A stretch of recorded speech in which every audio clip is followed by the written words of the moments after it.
Olá, turma. Continuando a aula 1 lá de emissões radioativas, né?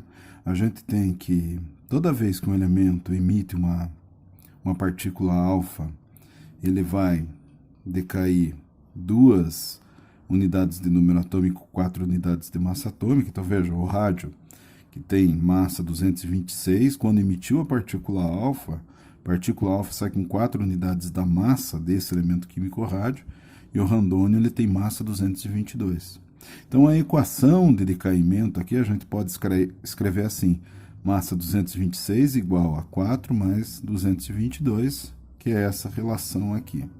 E o número atômico, né, a massa atômica é 88, 88 é igual a 2 mais 86, né, que vai ser 88. Por que eu estou explicando isso? Pode parecer uma coisa muito óbvia, mas os exercícios eles trabalharão com vocês assim: se um elemento químico tal emite 2 partículas alfa, enquanto vai ser o número atômico e o número de massa do novo elemento formado, tá? Então é por isso que eu estou mostrando aqui passo por passo para vocês, ok? As emissões beta, lembrando que emissões beta é um elétron que é expulso do núcleo, né? Por aquela segunda lei da radioatividade, segunda lei de Soddy, que o nêutron, quando está instável, ele se transforma, ele se degrada, né, em um próton, um elétron e um neutrino. Esse elétron que lugar no núcleo não é lugar de elétron, então esse elétron vai ser expulso do núcleo a uma alta velocidade, né, 90% da velocidade da luz no vácuo. Esse elétron é a partícula beta, e ela tem essa representação aqui, tá?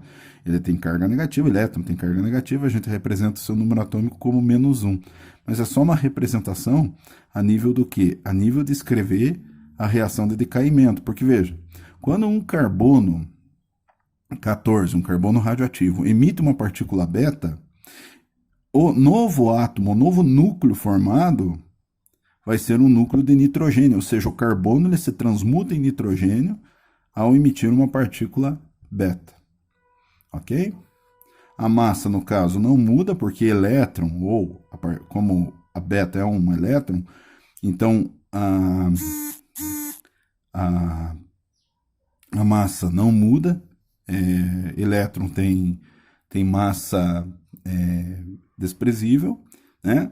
E o número atômico do elemento químico, né, do novo elemento químico formado, vai aumentar 1, porque embora o elétron saiu com o neutrino, o próton continuou no núcleo, e o próton ele tem a mesma massa do nêutron. A relação, então, massa 14 é igual a 14 mais 0. Veja, não mudou a massa do elemento químico, mas o número atômico mudou, o carbono se transmutou, se transformou no nitrogênio, ok? Nível de penetração, o poder de penetração dessas partículas. A radiação alfa, ela pode ser bloqueada por uma folha metálica ou uma folha de papel, tá? Então ela não vai passar essa folha. Já a radiação beta, ela vai passar essa folha de papel, mas ela vai ser travada com uma placa densa de madeira ou metálica, né? Uma placa maior, tá? E a radiação gama, ela pode atravessar tanto a folha de papel como um pedaço de madeira mais espesso, uma placa metálica mais espessa, e ela só vai ser bloqueada por uma parede de concreto ou de chumbo, né, com alta densidade. Daí ela não consegue ultrapassar, ela não consegue passar essas estruturas. Ok? Então, questão de poder de penetração. Consequentemente, se você for exposto a uma radiação gama, você vai ter maiores danos, né, causados pela radiação gama. Ok? Lembrando que a radiação gama, para quem gosta de filmes e revistas em quadrinhos, é aquela radiação em que o Bruce Banner foi exposto, lá segundo as histórias em quadrinhos, para se transformar no Hulk. Claro, se uma pessoa recebesse a carga de explosão de uma radiação gama, essa pessoa possivelmente morreria, tá? Bom, tempo de meia-vida. Então, vejo vocês. A gente deu o exemplo do carbono 14 aqui, que se transmuta, eu estou vendo um átomo aqui. Agora imagine isso em quantidade, pessoal. Em uma certa quantidade. Imaginem aqui vocês que eu tenho 100 miligramas de carbono 14.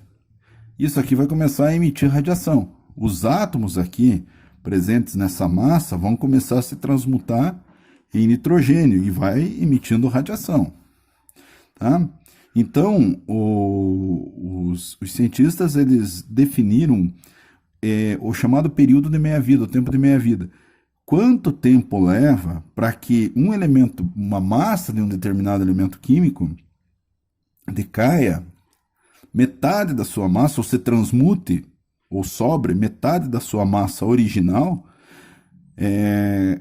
o tempo que leva vai ser chamado de período de meia-vida.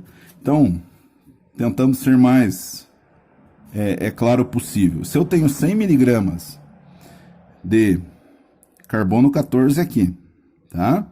E esse carbono 14, até se transmutar em nitrogênio, ou e sobrar 50% desse carbono 14, né? Aqui, ó, sobra 50 miligramas aqui, o tempo que levou é um tempo de 5.700 anos. Isso é chamado de período de meia-vida, tá? Isso aqui está na página 53 de vocês, esse gráfico, se vocês quiserem acompanhar. Beleza? De 50 miligramas para se transmutar em 25 miligramas, ou seja, para decair metade, vai levar mais 5.700 anos. É por isso que o carbono 14 ele é muito usado na datação radioativa. A gente vai ver esse assunto aí para frente. Beleza? Então, quais são as aplicações da radioatividade? A radioatividade ela é utilizada na medicina, né, na chamada radioterapia, que células cancerígenas são mais sensíveis à radiação do que células normais. Então, por exemplo, às vezes um tumor que tem difícil acesso cirúrgico para ser extirpado, para ser tirado, ou que está muito grande e pode comprometer o lugar em torno, né, desse tumor, às vezes os médicos, existem, né, vários protocolos médicos para uso da radioterapia em tumores.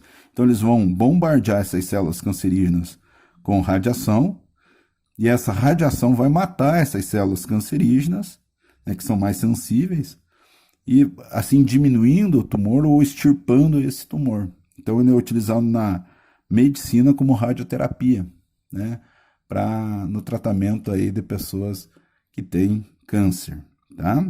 Lembrando que o câncer é as células cancerígenas, elas crescem de forma desordenada. As células da pessoa, às vezes, perdem a capacidade de se matar, de fazer apoptose. Quando ela perde essa capacidade de fazer apoptose, ela começa a crescer, começa a multiplicar, fazer um monte de mitose lá, vai dividindo, e forma, né, uma bola, né, que é o tumor, uma bola de células.